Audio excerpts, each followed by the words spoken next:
여러분, 오늘은 성묘에 대해 제대로 한번 이야기해 보려고 합니다. 성묘라는 게 말이죠, 누구에게나 특별한 시간입니다. 그런데 요즘 젊은 세대는 이런 전통적인 예절을 접할 기회가 거의 없어서 도대체 어떻게 하는 게 맞는 건지, 괜히 실수하면 어쩌나 걱정하는 분들이 참 많아요. 부모님 따라 산소에 갔다가 그냥 하는 것처럼 따라만 해본 기억은 있겠지요.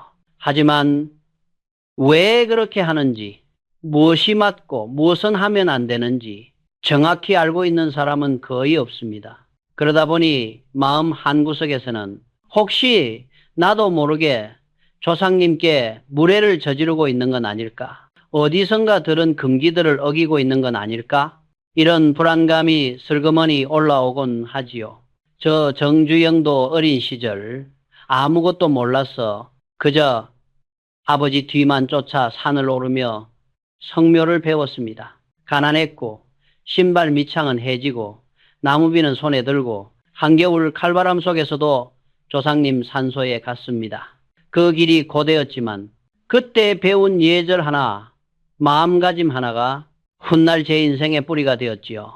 그래서 오늘은 말입니다, 여러분의 조상님이 정말 기뻐하실 수 있는 성묘 방법, 그리고 절대 하면 안 되는 행동들을 제가 아는 한 가장 쉽게, 가장 정확하게, 그리고 무엇보다 한국인의 삶에 맞게 알려드리려고 합니다. 특히 오늘 말씀드릴 내용은 그저 형식적인 예절이 아닙니다. 지금 시대에 맞게 정리한, 왜 그런가가 분명한 성묘의 본질적인 의미와 금기들입니다. 그리고 이건 영상 중반에 가서도 말씀드리겠지만, 여러분이 평생 단 한 번이라도 성묘를 간 적이 있다면 오늘 내용은 반드시 알아야 합니다. 왜냐고요? 지금 이 말 절대 잊지 마세요. 성묘에서의 작은 실수 하나가 집안의 운을 바꾸기도 한다. 이건 미신이 아니라 수십 년 현장에서 수많은 사람을 보며 제가 직접 깨달은 사실입니다. 앞으로 말씀드릴 이야기들을 듣다 보면 여러분은 아마 이렇게 생각하실 겁니다. 이건 지금까지 아무도 제대로 알려주지 않았던 이야기인데 바로 그겁니다. 이 영상은 분명 여러분이 놓치고 살았던 중요한 삶의 지혜가 될 겁니다. 자, 그럼 이제 조상님들이 왜 성묘를 그토록 중요하게 여겼는지 한국 역사 속 배경부터 차근차근 풀어보겠습니다. 절대 어렵지 않게 아주 쉽게 말씀드릴 테니 끝까지 함께 해주세요. 그리고 시작하기 전에 혹시 인생의 뿌리, 가족, 전통, 마음가짐 같은 이야기를 좋아하신다면 지금 구독 버튼 하나 눌러 놓으십시오. 여러분의 시간을 절대 후회하게 만들지 않겠습니다. 자, 이제 첫 번째 이야기로 들어가 보겠습니다. 바로 왜 한국 사람들은 이렇게까지 가문의 산소를 지켜라 라고 하는가? 이 말의 뿌리를 하나씩 끄집어 내보지요. 제가 어린 시절 바다도 산도 가까운 작은 시골 마을에서 살 때였습니다. 아버지는 산소에 갈 때마다 늘 같은 말을 하셨습니다. 조상을 지킨다는 건 살아있는 우리를 지키는 거다. 그 말을 그때는 잘 몰랐습니다. 고된 일손을 마치고 또 산길을 오르는 게 귀찮기만 했지요. 하지만 세월이 지나고 보니 아버지 말은 조선시대부터 이어져 내려온 유교적 가문 문화의 핵심을 정확히 짚은 말이었습니다. 조선시대에는 한 집안의 운명이 조상이 어떤 공을 세웠느냐에 따라 정해졌습니다. 전쟁에서 공을 세우거나 임금에게 충성을 다한 집안은 그 공덕 덕분에 벼슬을 받고 녹봉이라 불린 곡식과 땅을 배정받았습니다. 그리고 이 녹봉은 개인이 아니라 가문 전체에 귀속된 것이었습니다. 그렇기 때문에 집안이 끊기면 땅도 집도 권리도 한순간에 사라졌습니다. 오늘날로 치면 집안이 가진 모든 기반과 명예가 사라지는 것과 다름없었지요. 그래서 옛사람들은 자식이 없어도 양자를 들여서 가문을 잇고 대대로 산소를 지키며 조상을 모셨습니다. 그것이 단순한 예절을 넘어서 집안의 생존과 직결된 문제였기 때문입니다. 제가 현대기업을 일구던 시절에도 비슷한 모습을 본 적이 있습니다. 사람들이 회사의 간판을 지키기 위해 혼신을 다하듯 조선시대 사람들에게 산소와 조상은 바로 그 가문의 기둥이었습니다. 그래서 지금도 많은 어르신들이 산소는 절대 없애면 안 된다. 조상의 덕을 잊으면 집안이 흔들린다. 라고 말씀하시는 것입니다. 하지만 한 가지 기억해야 할 점이 있습니다. 지금 우리가 한국 고유의 오래된 전통이라고 생각하는 많은 제례 방식과 성묘 문화는 사실 조선 후기에 형성된 것이고 지금 형태 그대로 이어진 역사는 그리 길지 않습니다. 그러니 너무 부담을 느끼거나 옛 방식을 하나라도 어기면 큰일 나는 것처럼 스스로를 몰아붙일 필요는 없습니다. 중요한 건 형식이 아니라 조상님을 기억하는 마음, 그리고 그 마음을 어떻게 표현하느냐 하는 것입니다. 이제 가문의 산소가 왜 그렇게 중요해졌는지 알았으니 다음으로는 우리가 장례식이나 추모를 생각하면 왜 자연스럽게 절과 스님을 떠올리게 되었는지 한국 불교와 장례 문화의 연결고리를 알아보겠습니다. 이제 두 번째 이야기로 넘어가 보겠습니다. 바로 왜 한국에서는 장례식과 절, 스님이 자연스럽게 연결되었는가? 이 질문의 뿌리를 짚어보는 시간입니다. 사람들이 흔히 이렇게 묻습니다. 왜 돌아가신 분을 모실 때는 꼭 절에 가고 스님을 모셔야 하는 겁니까? 조상님이 불교 신자였는지 아닌지도 모르는데 말이지요. 그런데 이 현상은 오래전부터 이어진 것 같지만 사실 그 배경은 생각보다 간단합니다. 불교가 한반도에 들어온 것은 삼국시대였습니다. 그때부터 왕과 귀족들은 불교를 적극적으로 받아들였습니다. 절을 세우고 땅을 내주고 나라의 안녕을 기원하도록 스님들을 모셨습니다. 즉 초기 한국 불교는 백성 개개인의 삶보다는 나라 전체의 평화를 빌어주는 종교였습니다. 저도 젊은 시절 나라가 흔들리면 백성이 다 같이 흔들리는 모습을 많이 보았습니다. 그래서 당시 사람들이 왜 국가를 위한 기도를 그토록 중요하게 여겼는지 그 마음이 이해가 됩니다. 그러나 시대가 흐르면서 왕실과 귀족의 후원이 약해지자 절들도 더는 옛날처럼 나라만을 위해 기도하며 살 수 없었습니다. 그래서 스님들은 일반 백성에게 눈을 돌려 삶과 죽음, 고통과 위로, 극락왕생 같은 주제를 중심으로 불교를 다시 설명하기 시작했습니다. 바로 그때부터 사람들이 떠올리는 한국식 불교, 즉 장례와 제사에 밀접하게 연결된 불교 문화가 만들어졌습니다. 한 집안에서 누군가가 돌아가시면 스님이 오셔서 영부를 해주고 서로 모르는 집안이라도 절에 가면 극락가시라는 말이 자연스럽게 들렸지요. 이런 문화가 오래 반복되다 보니 한국 사람들에게는 장례, 절, 스님, 극락, 왕생이라는 공식이 자연스럽게 자리 잡았습니다. 동시에 사람이 떠난 뒤 제대로 챙기지 않으면 좋지 않은 일이 생긴다는 옛사람들의 믿음도 결합되면서 지금의 장례 불교 문화가 더욱 확고해진 것입니다. 하지만 여기서 중요한 점이 있습니다. 절에서 하는 의식이 화려하고 복잡해 보일 뿐이지 사실 장례의 본질은 어디까지나 남은 사람들이 고인을 기억하고 감사하는 마음입니다. 이건 당시 스님들도 강조하던 부분이지요.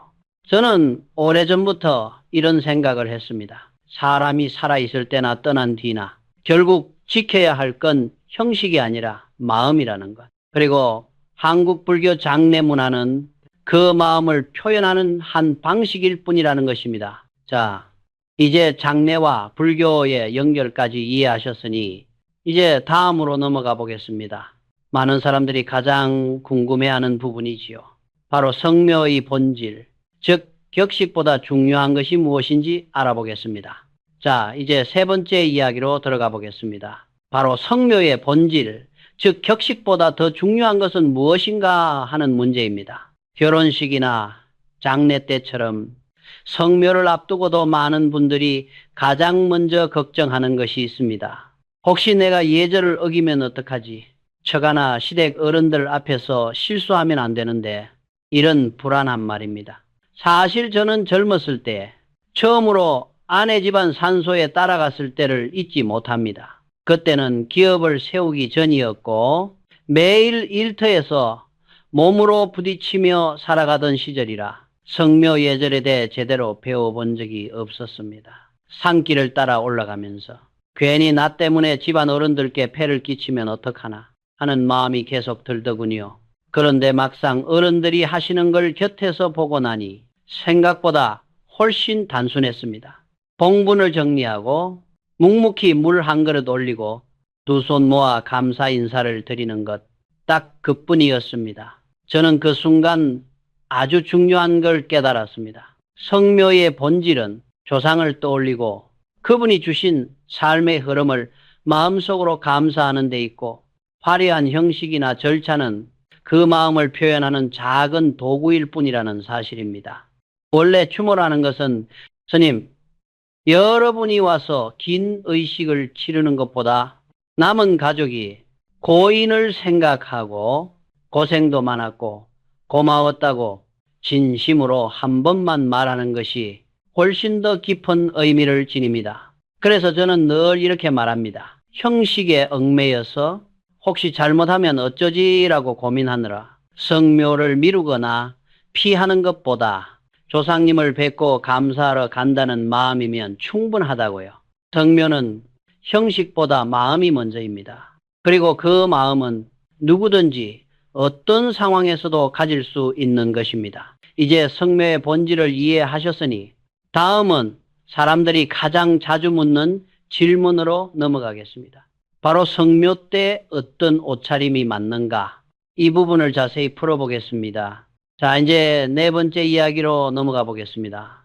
바로 성묘에 갈 때 어떤 옷차림이 맞는가? 많은 분들이 은근히 어려워하는 부분입니다. 사람들은 결혼식이나 장례식처럼 성묘도 특별한 복장이 있을 것 같아 혹시 내가 실수하면 어쩌나 하는 걱정을 참 많이 합니다. 특히 시댁이나 처가 어른들과 함께 가는 성묘라면 더 신경이 쓰이기 마련이지요. 하지만 결론부터 말씀드리면은 성묘 복장은 그리 어렵지 않습니다. 제가 젊을 때 아버지를 따라 성묘를 다니며 들었던 말이 있습니다. 옷은 거치레가 아니라 마음을 가다듬는 도구다. 그 말 그대로입니다. 성묘 때의 복장은 화려함도 지나친 격식도 필요 없습니다.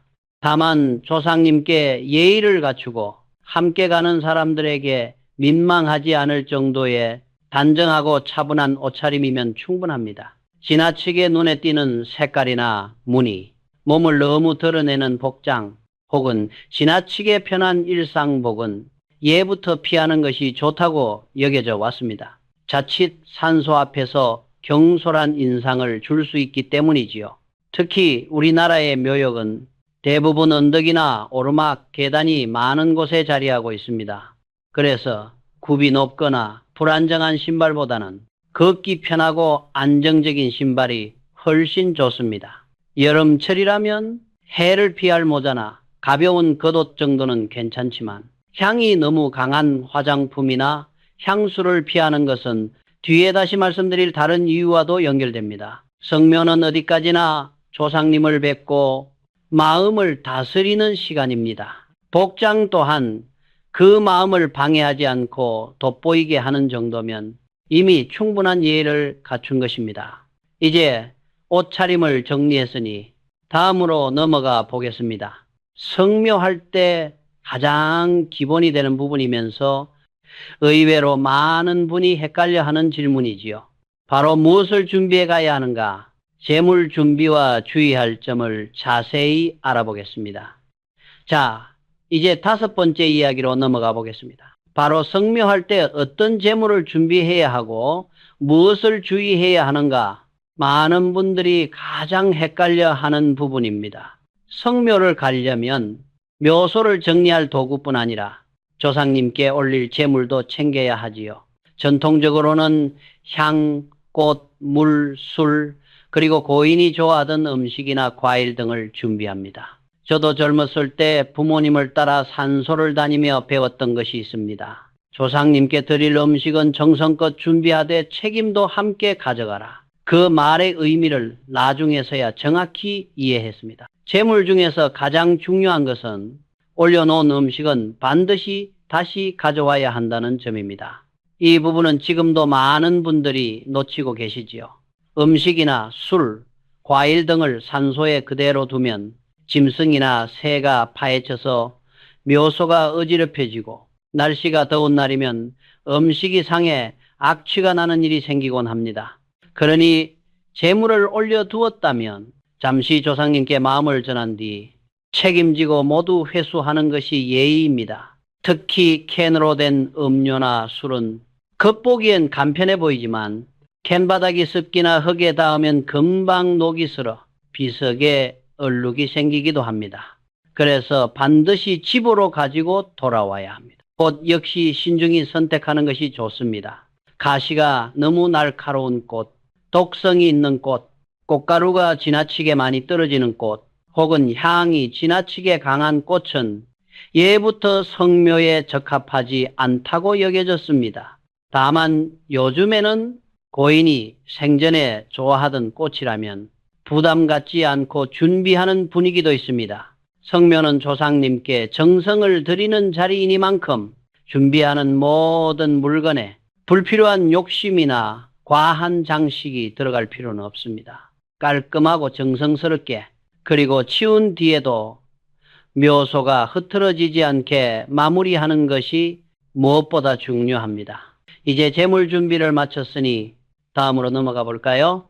성묘의 가장 기본이면서도 많은 분들이 실제로는 잘 모르는 부분입니다. 바로 성묘의 정확한 절차, 묘역에 들어가서 나올 때까지의 순서를 하나하나 짚어보겠습니다. 자, 이제 6번째 이야기로 들어가 보겠습니다. 바로 성묘의 정확한 절차, 묘역에 들어가서 나올 때까지 어떻게 해야 하는가를 차근차근 짚어보겠습니다. 성묘는 절차가 복잡해 보이지만 알고 보면 아주 단순합니다. 저도 젊었을 때는 이걸 잘못하면 큰일 나는 줄 알고 괜스레 긴장했습니다. 하지만 아버지를 따라 수없이 다니다 보니 순서라는 건 결국 예의를 차리는 마음을 흐트러뜨리지 않기 위한 장치라는 걸 알게 되었지요. 첫 번째는 묘역 입구에서의 인사입니다. 묘역에 도착하면 그냥 무심히 들어가는 것이 아니라 잠시 멈춰서 고개를 숙이고 정리하러 왔습니다 하고 마음속으로 말씀드리며 조상님께 예를 표하는 것이 좋습니다. 두 번째는 청소입니다. 비석에는 물을 넉넉히 끼얹고 수건이나 스펀지로 묵은 먼지를 닦아냅니다. 주변에 떨어진 나뭇잎이나 잡초를 정리하고 흩어진 흙도 가다듬어 묘소가 단정하게 보이도록 합니다. 성묘는 조상님을 뵙는 자리이기 때문에 청소를 하는 이 과정에서 이미 조상님께 드리는 첫 번째 정성이 담겨 있습니다. 세 번째는 재물을 올리는 순서입니다. 꽃병에 꽃을 꽂고 물그릇에는 깨끗한 물을 담아두고 그 위에 준비한 과일이나 음식, 술 등을 올립니다. 종이에 깔끔히 자리를 만들어 놓고 그 위에 올리면 더 좋습니다. 그 다음으로 향을 피우고 두 손을 모아 인사를 드립니다. 이때는 자신의 근황을 조용히 말씀드리거나 그동안의 감사한 마음을 전하는 시간이기도 합니다. 성묘의 가장 본질적인 순간이 바로 이때이지요. 마지막 네 번째는 마무리입니다. 향과 초의 불을 반드시 꺼서 정리하고 조상님께 올렸던 재물은 남김없이 모두 가져갑니다. 그리고 청소하면서 나온 쓰레기는 지정된 곳에 버리거나 집으로 가져가서 처리합니다. 준비물은 많지 않습니다. 스펀지, 수건, 작은 솔, 장갑, 꽃가위, 비닐봉지 정도만 있어도 충분합니다. 한 가지 꼭 기억해야 할 점이 있습니다. 아무리 고인이 술을 좋아하셨다 하더라도 비석 위에 술을 직접 붓는 행동은 절대 해서는 안 됩니다. 술이 돌에 스며들어 얼룩이 생기거나 변색될 수 있기 때문입니다. 성묘 절차는 복잡함을 과시하는 자리가 아니라 조상님께 정성을 다하는 방법을 가장 단정한 방식으로 담아낸 것입니다. 이제 절차를 이해하셨다면 다음으로 넘어가겠습니다. 많은 분들이 진짜 궁금해하는 부분이지요. 바로 성묘에서 절대 하면 안 되는 행동들, 그 중에서도 상식선에서의 금기들을 먼저 살펴보겠습니다. 자, 이제 7번째 이야기로 넘어가겠습니다. 바로 성묘에서 절대로 하면 안 되는 일들, 그 중에서도 상식선에서 꼭 알아야 할 금기들입니다. 겉보기엔 당연한 말 같지만 막상 성묘를 가보면 많은 분들이 모르고 저지르는 경우가 참 많습니다. 첫 번째는 성묘를 혼자 가면 안 된다라는 말입니다. 옛날 어른들은 혼자 성묘 가면은 따라온다, 데려간다 같은 말을 종종 하곤 했지요. 하지만 불교적 관점에서도 예절의 관점에서도 혼자 성묘 가는 것은 아무 문제가 없습니다. 저도 젊었을 때는 일터가 바빠 다른 가족들과 시간을 맞추지 못해 혼자 산소에 들른 적이 여러 번 있었습니다. 그때마다 잠깐이라도 조상님께 인사드리고 내려오면 마음이 한결 편안해졌습니다. 이처럼 혼자만의 성묘는 오히려 조상님과 조용히 마음을 나누는 시간이 될 수도 있습니다. 그렇다면 왜 이런 말이 생겼을까요? 예전에는 묘역이 대부분 외딴 산자락에 있었고 길이 험해 넘어지거나 갑자기 아프기라도 하면 돕는 사람이 없었기 때문입니다. 즉 안전 문제 때문에 나온 말이지 종교적 금기는 아닙니다. 두 번째 금기는 성묘를 너무 자주 가면 안 된다. 자주 가면 조상님이 떠나지 못한다라는 말입니다. 하지만 이것도 근거 없는 이야기입니다. 추모와 정성은 많으면 많을수록 좋은 것입니다. 불교에서도 남은 이들이 정성을 다해 고인을 기리면 그것이 고인을 돕는 길이라고 말합니다. 그러므로 자주 간다고 불길해지는 것이 아니라 지나친 슬픔에 빠져 일상까지 무너지는 것을 경계하라는 뜻으로 받아들이면 좋습니다. 세 번째는 임신 중에는 성묘를 가면 좋지 않다라는 말입니다. 옛날에는 임산부가 성묘길에 험한 길에서 넘어질까 걱정하여 이런 말이 생겼습니다. 조상의 혼이나 귀신이 영향을 준다는 것과는 무관합니다. 실제로 길만 안전하고 누군가 함께 한다면 임신 중 성묘는 전혀 문제될 것이 없습니다. 오히려 새 생명을 잉태한 기쁜 소식을 조상님께 알리는 뜻깊은 시간이 되기도 합니다. 이 세 가지는 많은 분들이 걱정하거나 잘못 알고 있지만 사실상 예절적, 종교적 문제는 전혀 없는 금기들입니다. 그러니 마음의 부담을 갖지 않으셔도 됩니다. 이제 이 기본적인 금기들을 살펴봤으니 다음은 많은 사람들이 긴장하고 무서워하기도 하는 바로 성묘에서의 오컬트 금기, 즉 절대로 하면 안 되는 행동들로 넘어가겠습니다. 여기에는 미신처럼 보이는 이야기들도 있지만 옛사람들의 지혜와 경험이 녹아 있습니다. 자, 이제 8번째 이야기로 넘어가겠습니다. 바로 성묘에서 절대로 하면 안 되는 영적 금기, 즉 옛사람들이 경험으로 남겨둔 무서운 금기들입니다. 과학적 증거가 있는 것은 아니지만 산소는 이성과 저성이 맞닿는 자리라고 여겨져 예부터 사람들은 몇 가지 규칙을 지켜왔습니다. 저 역시 평생 사업을 하며 사람들을 수없이 만나왔기에 이런 믿음들이 왜 생겼는지 충분히 이해가 됩니다. 첫 번째 금기는 남의 산소에 절하거나 손을 모으지 말라는 것입니다. 성묘는 어디까지나 자기 집안의 조상이나 인연 있는 분께 드리는 것입니다. 하지만 옆 산소가 너무 방치돼 안쓰럽다고 청소를 해주거나 물이나 향을 올리고 손까지 모아 기도하는 분들이 간혹 있습니다.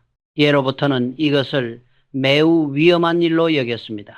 기도와 절은 경계를 넘어서 인연을 맺는 행위라고 보기 때문입니다. 자기 조상이 아닌 다른 집안의 영가와 원하지 않는 인연이 생기면은 삶에 좋지 않은 영향을 준다고 믿었던 것이지요. 실제로 저는 예전에 한 지인에게서 이런 이야기를 들은 적이 있습니다. 자기 집안 산소 옆에 있던 오래된 무덤이 너무 초라해 보여 별 생각 없이 잡초를 뽑아주고 향을 하나 꽂아주고 내려왔는데 그날 밤부터 누군가가 문 밖을 서성이는 듯한 소리가 들리고 계속 같은 사람의 모습이 꿈에 나타났다고 합니다.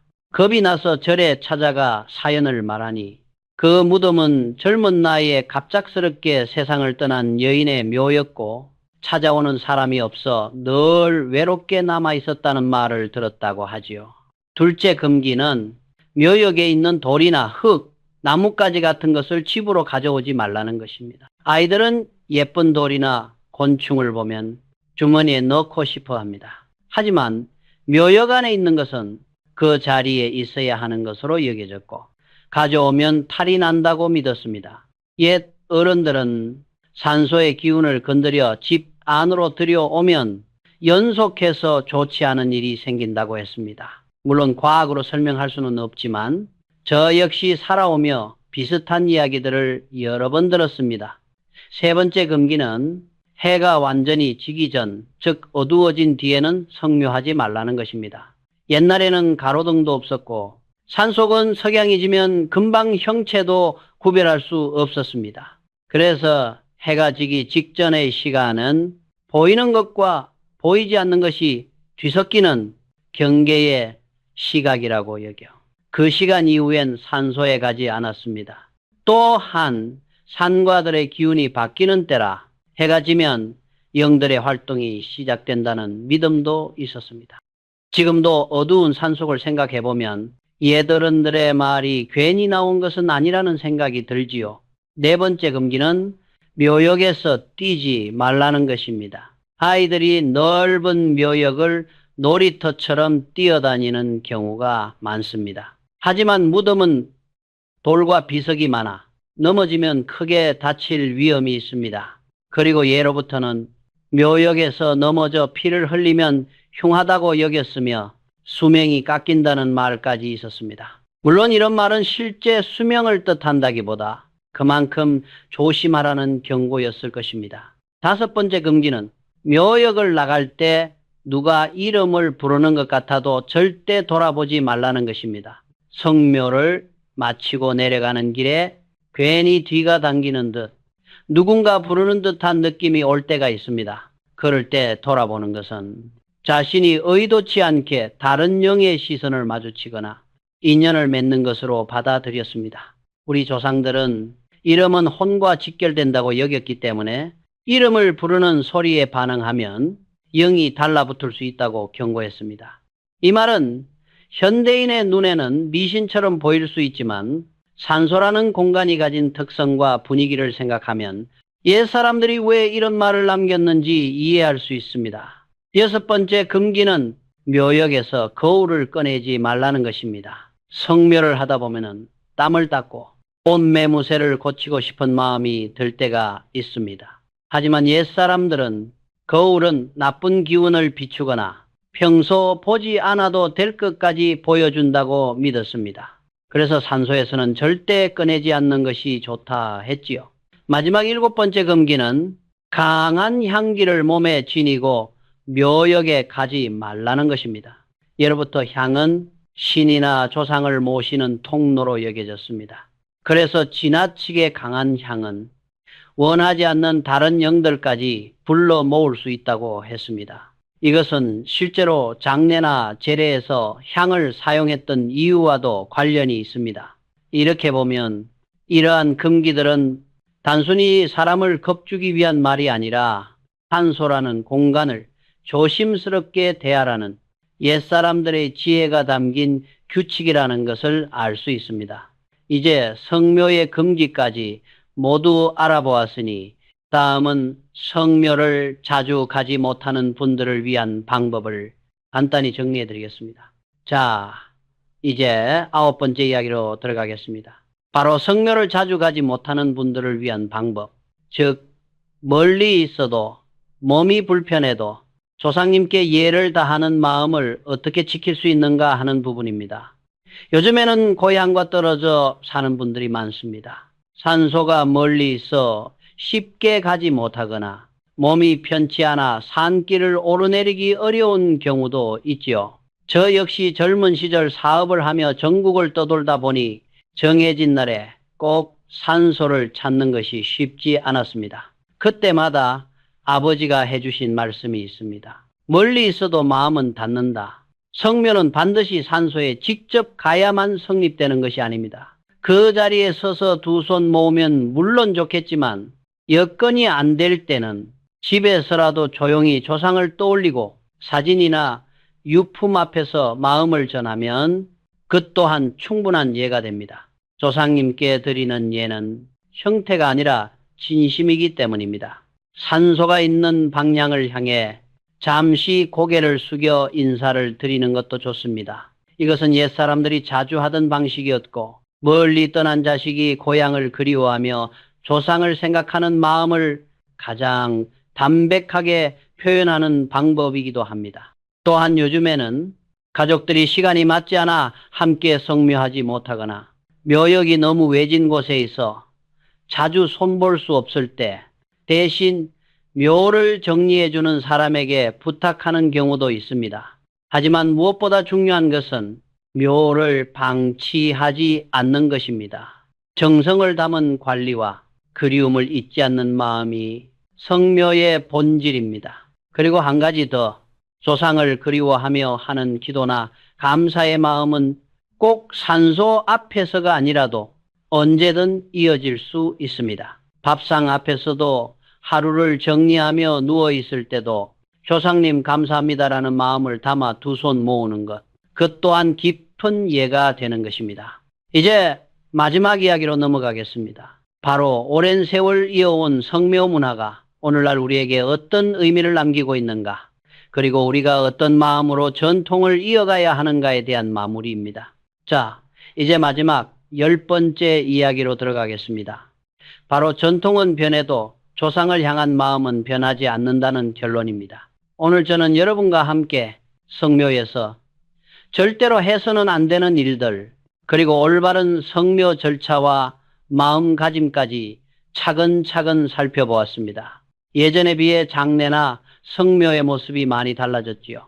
지금은 집안끼리만 조용히 치르는 가족장이 늘었고 납골당이나 수목장처럼 산소를 꼭 만들어야 한다는 생각도 옅어지고 있습니다. 사실 이런 변화는 아주 자연스러운 흐름입니다. 우리 조상들도 시대에 따라 장례 방식과 묘의 형태를 계속 바꾸어 왔습니다. 지금 우리가 오래된 전통이라고 생각하는 것들도 대부분 조선 후기 이후에 정착된 것들입니다. 그러니 세상이 변해가는 오늘날 누군가는 전통을 그대로 지키고 누군가는 자신에게 맞게 새로운 방식을 선택하는 것, 이 모두는 잘못된 것이 아닙니다. 제가 평생 일하며 느낀 것이 있습니다. 형태는 달라지더라도 사람의 마음만은 변하지 않는다는 것입니다. 조상님을 향한 감사, 우리 집안을 있게 해준 분들을 향한 존경, 그 마음만 잊지 않는다면 그 어떤 방식으로든 우리는 충분히 예를 다하고 있는 것입니다. 예전 제가 힘든 시기를 지나던 때 아버지는 늘 이렇게 말씀하셨습니다. 사람은 뿌리를 잊으면 흔들린다. 지금도 그 말이 제 가슴 깊은 곳에 남아 있습니다. 성묘는 그 뿌리를 확인하는 시간이지요. 이제 마무리해야 할 시간인 것 같습니다.